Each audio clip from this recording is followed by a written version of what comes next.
PSX की market एक ऐसे क्रिटिकल जोन पे मौजूद है जहाँ से या तो आपके पास पुल बैक आएगा या तो आपके पास एक रिटेल इन्वेस्टर वापस से ट्रैप होगा। तो चलिए मार्केट के मैदान के अंदर हम जानते हैं कि पीएसएक्स की नेक्स्ट वीक की डायरेक्शन केसी 100 इंडेक्स की क्या होगी और क्या पॉसिबिलिटीज़ हैं इसकी।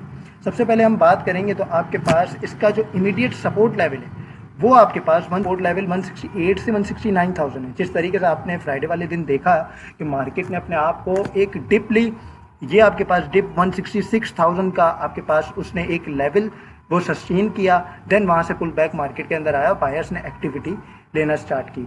अब नेक्स्ट बात करेंगे अगर हम मेजर रेजिस्टेंस जोन की, तो वो आपके पास ये 172,000 से 175,000 के दरमियान है। यहाँ पे मेजर रेजिस्टेंस है, यहाँ पे आपके पास कहीं सेलिंग का प्रेशर इंटैक्ट करता है। सेकेंडली अगर मेजर सपोर्ट की बात करें तो 166 से 165,000 के दरमियान आपके पास ये मेजर सपोर्ट लेवल का जोन है। अगर आपके पास मार्केट 169,000 से अबव ही ट्रेड करती रही तो आपके पास ये अच्छा साइन है। जिस तरीके से फ्राइडे वाले दिन मार्केट ने अपने आप को कंसोलिडेट करते हुए एक सस्टेनेबल पोजीशन रखी, 170 से अबव क्लोजिंग दी है।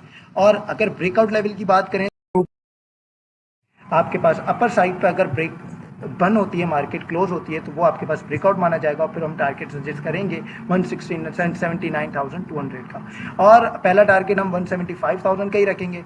आपके पास यहाँ से मार्केट ने अगर रेजिस्टेंस जोन पे अपने इंटैक्ट करेगी, एक ही स्ट्रेटेजी यहाँ पे काम करी है मार्केट के अंदर, बाइंग ऑन डिप और सेलिंग ऑन स्ट्रेंथ स्ट्रेटेजी यहाँ पे वर्क करती हुई। नीचे से आपने देखा होगा कि बाइंग ऑन डिप स्ट्रेटेजी जो मैंने आपको ये गाइड की थी पीएसएक्स मार्केट शॉर्टआउट के अंदर, वही वहाँ से कंटिन्यू रखते हुए यहाँ पे आपके पास स्मार्ट मनी कॉन्सेप्ट एक्टिव हुआ है और ऊपर जाके वहाँ पे सेलिंग प्रेशर आ रहा है। यहाँ पे आपके पास स्विंग ट्रेडर और ट्रेडर को एक स्ट्रेटेजी अप्लाई करनी चाहिए जो कि है आपके पास बाइंग ऑन डिप और सेलिंग ऑन स्ट्रेंथ स्ट्रेटेजी। जिस तरीके से यहाँ पे डिप पर आपके पास सपोर्ट लेवल्स पे बाइंग हो रही है और रेजिस्टेंस लेवल पर सेलिंग की जाए।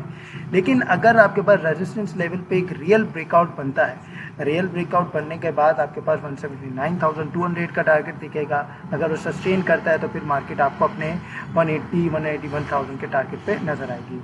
अगर हम अब बात करेंगे कुछ स्टॉक्स की बात कर लेते हैं, तो अगर हम नेशनल बैंक की बात करेंगे आपके पास, तो नेशनल बैंक के अंदर आपने देखा होगा जिस तरीके से आपके पास एक पूरा प्रॉपर लेवल की तरह हमने आपको गाइड किया था कि फ्राइडे वाले दिन आपको सुबह हमने गाइड किया कि नेशनल बैंक के अंदर आपको एक अच्छा जोन अपने तीनों टारगेट्स अचीव किए। अब अगर हम नेशनल बैंक के बाइंग जोन की बात करेंगे तो आपके पास नेशनल बैंक का जो बाइंग जोन वो क्रिएट हो रहा है वो 210 रुपीज़ से आपके पास 212 के दरमियान अगर हम बाइंग करेंगे तो पहला टारगेट जो हम रखेंगे वो 218 के दरमियान होगा। आपके पास ये टारगेट होगा 218 के दरमियान।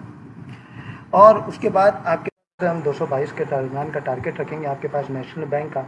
और आपके पास ये स्विंग ट्रेड कॉल है, तो आपने लेकिन अपनी रिसर्च खुद से करनी है, सही है। नेक्स्ट इसका जो सपोर्ट लेवल है 208 से 200 आपके पास 200 के दरमियान है। पहला इमीडिएट सपोर्ट जो है वो आपके पास एक 208 के दरमियान है। और फिर आपके पास अगर इसके हम उसकी सपोर्ट की बात करेंगे मेजर सपोर्ट की, वो 200 रुपये के दरमियान है। और अगर इसका रेजिस्टेंस लेवल है वो 218। आपके पास इसका जो मेजर रेजिस्टेंस लेवल की हम बात करेंगे वो 220 और फिर 225 है।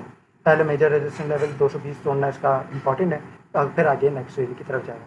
नेक्स्ट हम बात करेंगे आपके पास FCCL की। ये भी आपके पास एक अच्छे जोन के अंदर अकोमोडेट होते हुए आपको दिखा है।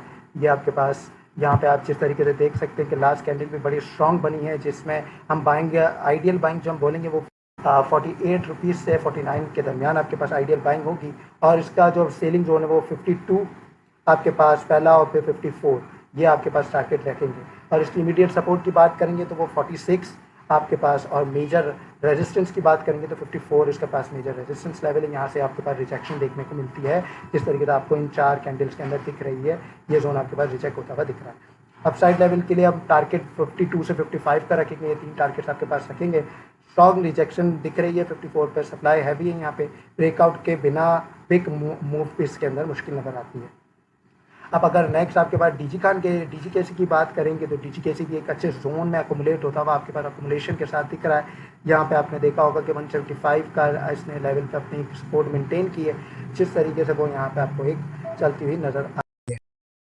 हम इसकी मेजर जोन की बात करेंगे तो मेजर सेलिंग जोन आपके पास दिख रहा है आपको। यहाँ पे रेजिस्टेंस लेवल आपके पास 192 समथिंग का है।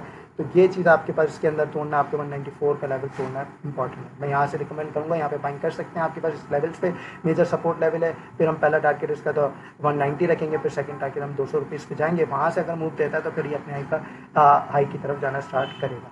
तो ये आपके पास अभी भी इसके अंदर भी वॉल्यूम देख सकते हैं आप। सिमट सेक्टर के अंदर डीजीकेसी के अंदर बहुत ज़्यादा वॉल्यूम लगा है आपके पास, जिस तरीके से वॉल्यूम इंडिकेट कर रहा है आपके पास। अगर इसके आरएसआई की बात करेंगे तो आपके पास इसकी आरएसआई भी एक अच्छे जोन के अंदर आपको नज़र आ रही है कि आपके पास स्लाइटली न्यूट्रल है। आपके पास यहाँ से आपके पास एक बुलिशनेस की तरफ जा सकती है। तो यहाँ पे आपके पास तीनों स्टॉक्स की शेयर कर दी है डिटेल। ये चीज़ आपने इंपॉर्टेंट रखते हुए चलना है, फिर आपको यहाँ से एक बुलिश मोमेंटम दिखेगा।